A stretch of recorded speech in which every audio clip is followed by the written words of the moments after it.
So, good evening. Welcome to the Dusty Feet. It's December 1st, 2022. This week, I want to dive into some possible thoughts on blessing and curse. And the folks at the Bible Project, Tim Mackie and John Collins, have a great video to get us started on blessing and curse. And the folks at the Bible Project, Tim Mackie and John Collins, have a great video to get us outside started. The class, right? Where we review the material before, and the folks at the Bible Project, then we can start chatting about it. As we're still in the Matthew series outside the class, with Tim Mackie, and we recently posted before episode 19. Then we can start chatting about Jesus gives us a sign. We're still in the Matthew series outside the class with Tim Mackie. These videos they premiere every Tuesday at 7 p.m. Eastern. And don't forget, description below are links to all the audio, video, and source documents we use here in the Dusty Feet. Want to make sure any material we use here is properly credited to those folks who work so hard to bring it to us. Without their efforts, learning we do here does not happen. So don't forget to click to subscribe, hit that bell icon for a reminder. And as always in the Dusty Feet, this is a place we can safely explore the endless ways of God, interconnection of His creation, where belief understandings may be challenged, divine misunderstandings may exist, and traditional teachings might falter as we pursue connection, context, and community with God and each other here in an environment of grace and love. So here we go with some more Bible Project on the Dusty Feet.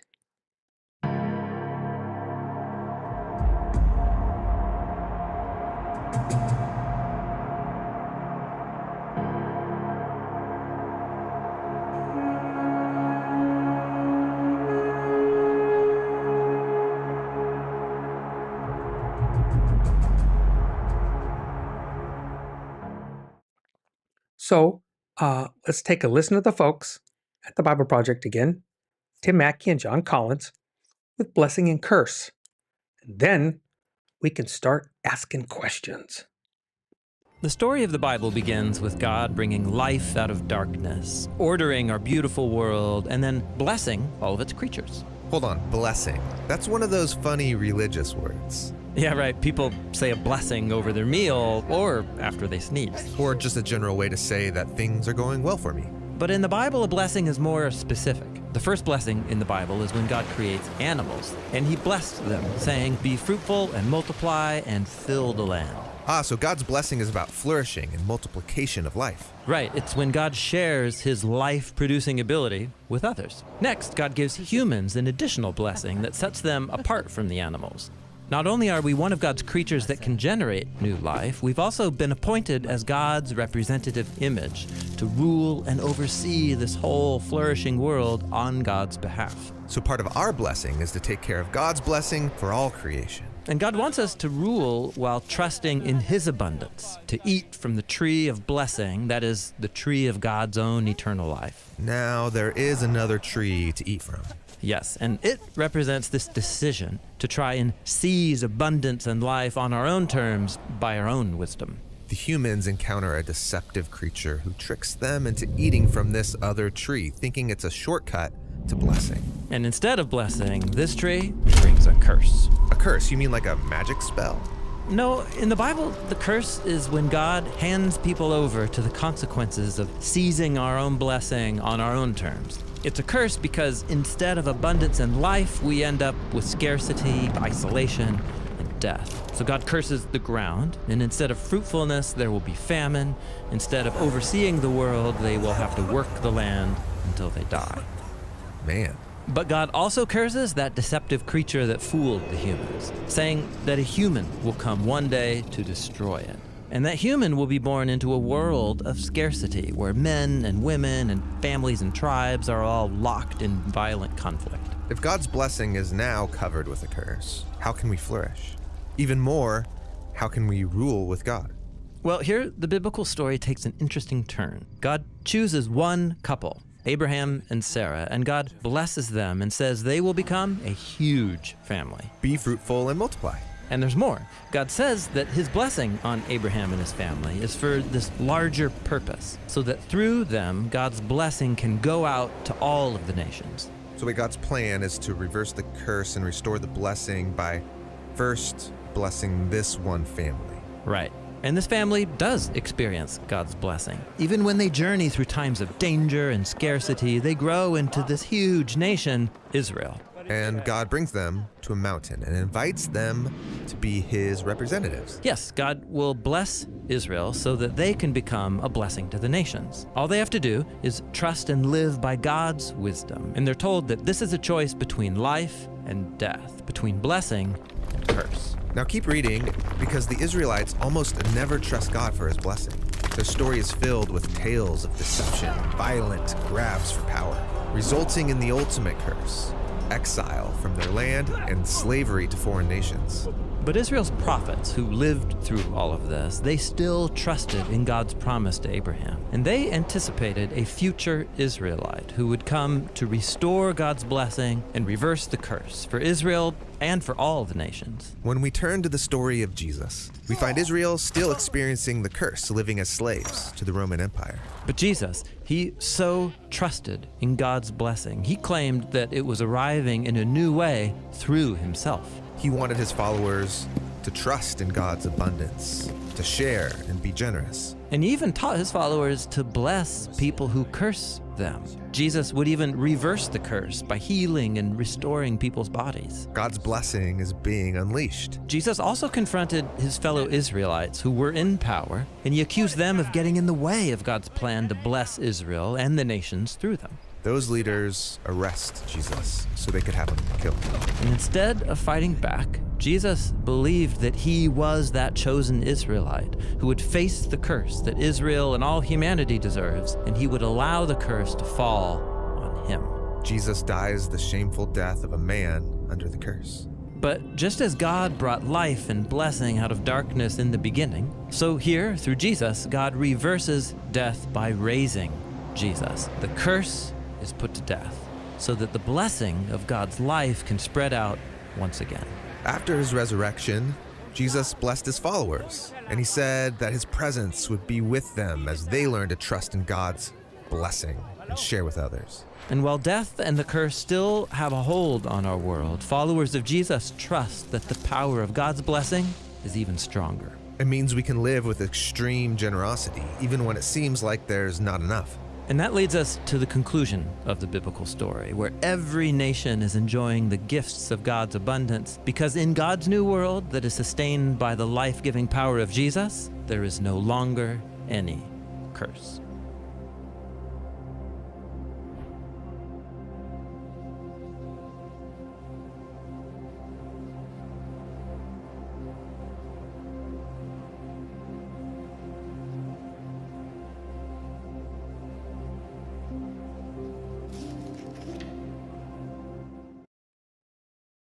So, there's so much there that we're only going to be able to touch on a few points.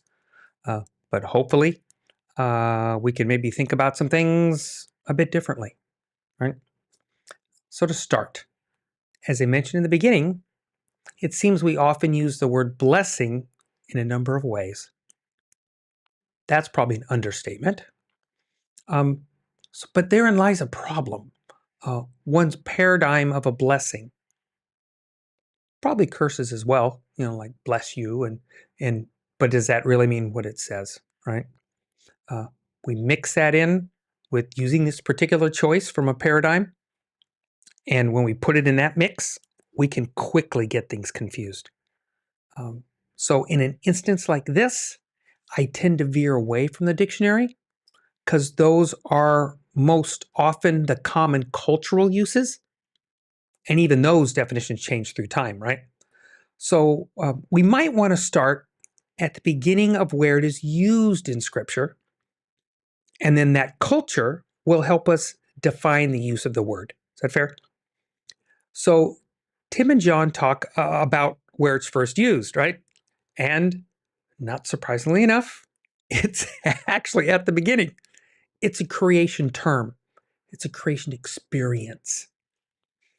We enter into an interesting thought from the outset, right? We have God blesses animals.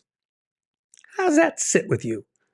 in your current paradigm of what a paradigm blessing is or does, and who would receive one, does blessing animals fall in that picture, right? I'm going to go out on a limb and say for the most part, it probably doesn't easily fit in most people's pictures. But yet these creatures are not one to get blessings from us, or we don't view our treatment of them as a blessing, right? Yet God blesses them. And interestingly enough, gives them an instruction. It says, be fruitful, multiply, fill the realm of their existence, whether it be water or land or air, right? Each according to their own kind. So part of the blessing is this is who you are and what you were created to be. So go be it. Okay.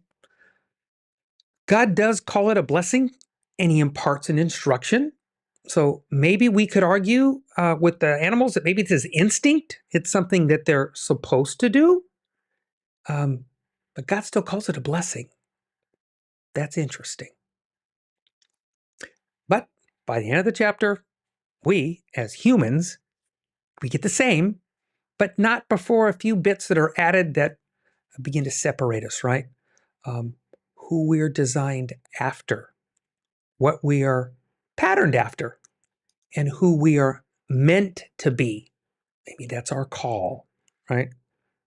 Our blessing included a bit more. So from what I'm seeing in these beginning passages of scripture, that blessings come from someone. And in this case, they're related to living things, right? And in particular, there's an instruction attached. With this, we can debate instinct versus choice for some. Fair? Creatures, instinct, do what they do. Man, instinct, dominion, choice. So far, all three are blessings. And we enter chapter 3. Choices are made, and that will challenge the blessing and the call. So the flip side of a blessing, you might say, is the curse. It's like the opposite side of it, right? We see a similarity. The curses come from someone. Consequences or instructions are attached. And in these cases, though, it's definitely counter to that instinct or created to be. There's another interesting aspect to curses that can happen. And I'll use the word unintended consequences. I use that loosely. It's more like maybe collateral damage in today's terms, right? We commit an action that not only affects us, but sometimes much more.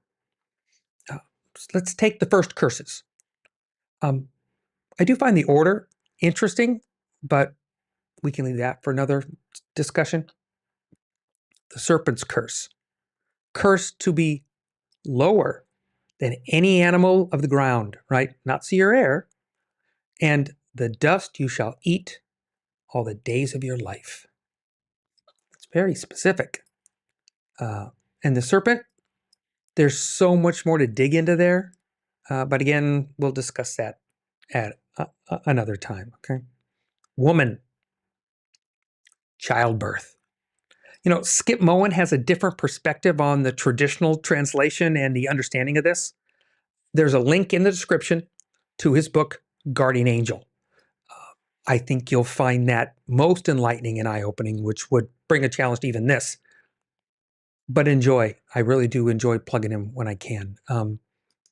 But for fun, let's use the traditional one for this discussion. Women were and are supposed to be,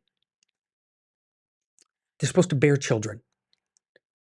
We can see that in the previous blessing instructions. But now it's going to be more difficult.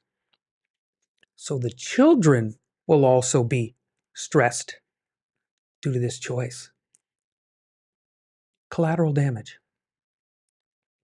Then we have the offspring or lineages of the two previously mentioned story characters, Eve and the serpent. and they're going to be at odds. Yet there will be one that will settle that score. Like we say, it's a series of stories that lead to Jesus. Now we get to the man. It starts with the ground being cursed. Say, hey, wait a minute. What did the ground do? What did earth do to deserve what's going to happen? And then the work that the man has to do will be increased, but not only for him, but for every person afterwards. Collateral damage. The blessing and then the subsequent instruction not to eat from the tree, that only came with a tiny tag. It says that you will die. And as the story continues, they're still very much alive. So in case you weren't aware, Hebrew does not have any punctuation. So emphasis can be tricky, right? The most common way was to repeat something. In this case, it was not die, but die. That's also a rabbi hole to wander in later. Second death. In the initial curse, consequence, there was no mention of childbirth being affected, right? Or the ground being cursed, or the relationship of the man and the woman will now be at odds. Kind of like a push me, pull you, can't live with, can't live without. Okay, that's a messy analogy. But again, collateral damage. It was not really clear or understood at that time, right? But would that have mattered? What if they'd known? We'll never know. But if life today is any indication of our propensity to make our own choices, we would probably have found a way to rationalize that one away. I also found interesting that the instruction to not eat from the tree came before the creation of woman, at least as presented by the biblical narrator. So man's defense about it is about as weak as it gets, right? Go figure. Oh, and all of them are kicked out of the garden, right? With sentries, right? The seraphim are there to guard, but there was no mention of that either. Interesting. We have another curse. Cain's curse. It's related to his father's, but it's more intense. As the farmer that you are, that will not happen anymore, right? You can no longer be who you are. You were a farmer, but now and for the rest of your life, that will not be who you are because the earth will not let you. So, like Tim mentions, God is in a way handing us over to our own choices. I like that. It seems that the decision to eat was much deeper, right? Than you won't really die. Because they didn't die right away, did they? There was so much more than they would ever thought it could mean. When I was a late teenager, probably an early teenager, I was convinced that I was not only capable of being on my own, right? But that there was nothing that I could not either figure out or figure out a way around or out of. As I've grown, one then realizes that I could not have been more wrong. To decide to abandon the ones that God gave me to feed me, raise me, protect me, take care of me, prepare me for the eventuality of that. And I decided to abandon that. Remember, there's something I like to say, that we are them and they are us, right? So Adam, he's not ready yet for the whole enchilada, and yet he does the teenager thing. And those consequences are grievous and real. You know what God actually said? The warning was actually the worst consequence. It was the one that mattered the most. I've heard many consequence warnings in my time, right? But I kept trying to just figure out a way around them, not realizing that there would be collateral damage in all of that, right? Um, there are other cases of blessings and curses. Deuteronomy 30. We're at the end of the repetition recital, they're saying it again, of the Torah to the children of Israel. These are the folks that have crossed the desert, then wandered in the desert, and watched an entire generation die due to their choices. The land was ready for the occupation by the children of Israel 40 years ago. It's matured and developed for another 40 years. And I wondered if the unintended consequences that the land might have been easier to occupy 40 years earlier. Something to ponder. So here's the blessing and curse verses from Deuteronomy 30, right? I have told you everything the Lord your God will do for you. And I've told you the curses he will put on you if you reject him. He will scatter you in faraway countries. But when you realize that he is punishing you, return to him with all your heart and your soul and start obeying the commands that I've given to you today. Then he will stop punishing you and treat you with kindness. He may have scattered you to the farthest countries on the earth, but he will bring you back to the land that had belonged to your ancestors and make you even more successful and powerful than they ever were. You and your descendants, they're stubborn, but the Lord will make you willing to obey him and love him with all of your heart and soul, and you will enjoy a long life. Then the Lord your God will remove the curses from you and put them on those enemies who hate and attack you. You will again obey the laws and the teachings of the Lord, and he will bless you with many children, large herds and flocks, and abundant crops. The Lord will be happy to do good things for you, just as he did for your ancestors.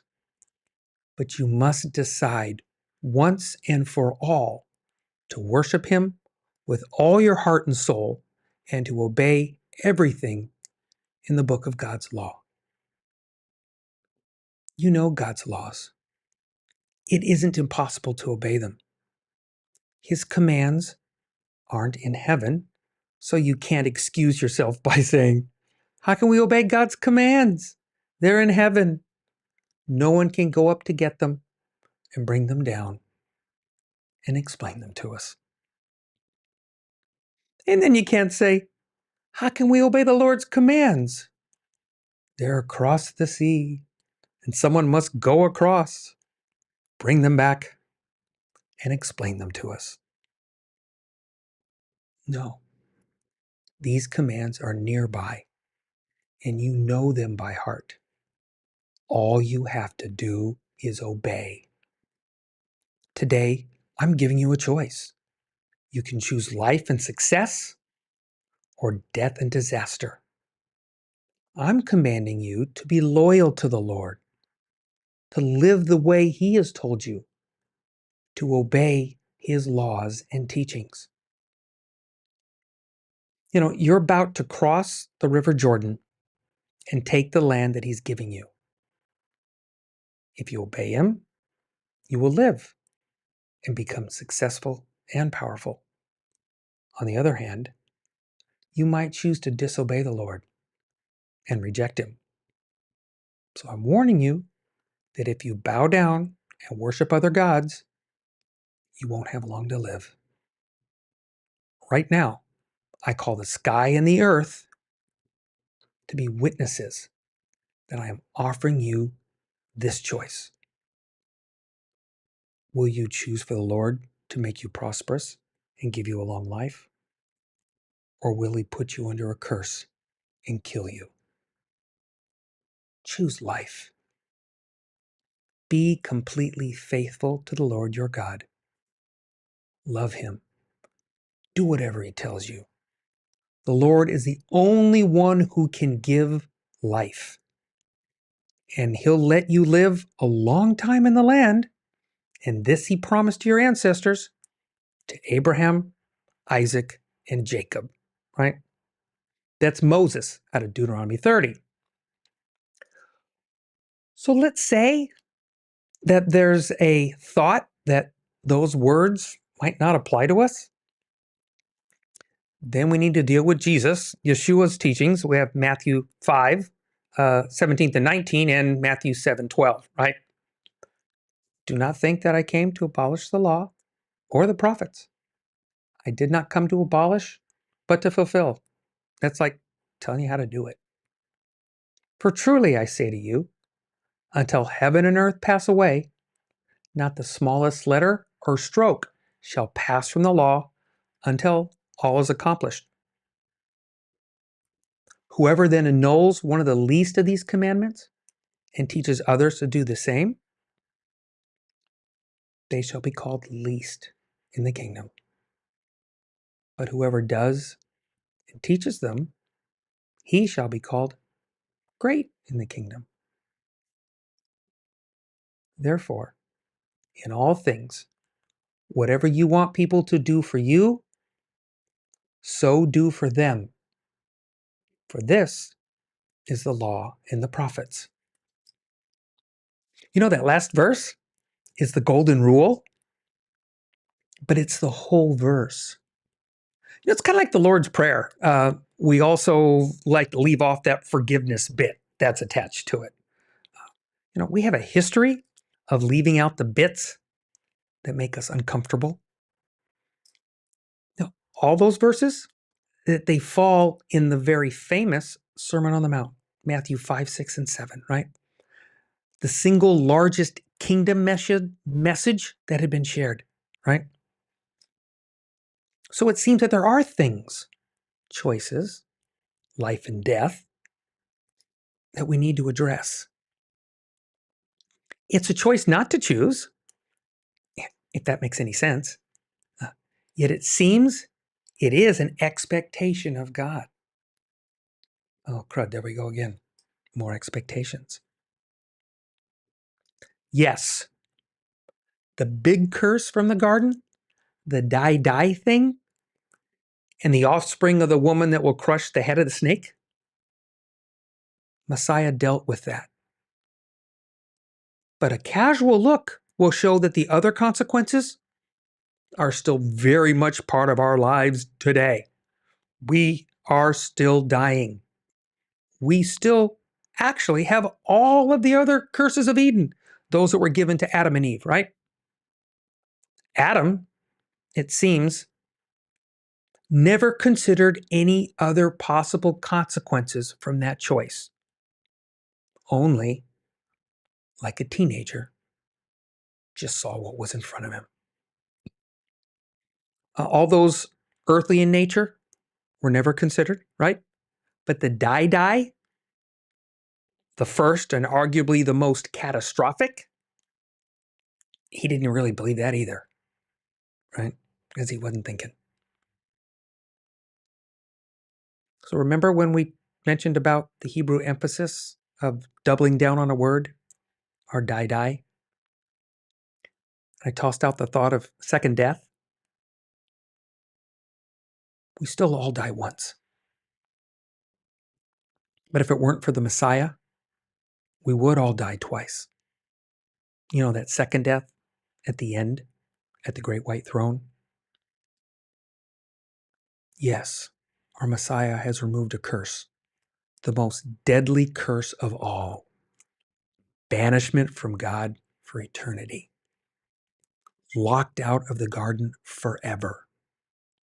But now, because of him, those gates will be open again.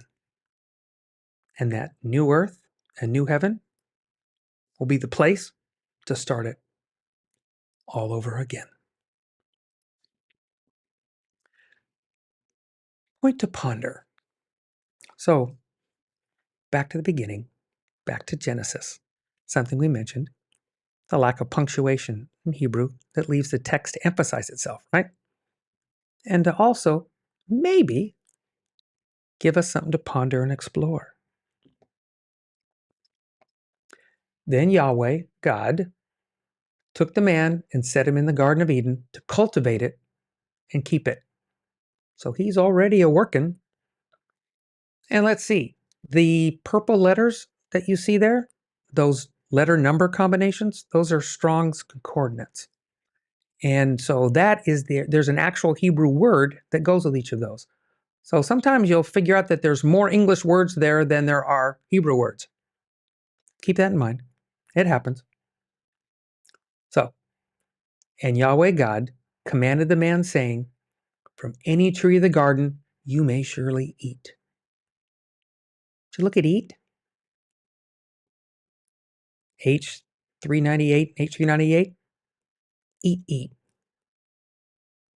Into the garden you may eat. There's a bit there. That's something to chew on. I've been doing all that with Rabbi Foreman. But from the tree of the knowledge of good and evil, you shall not eat from it. From the day that you eat from it, you will surely die.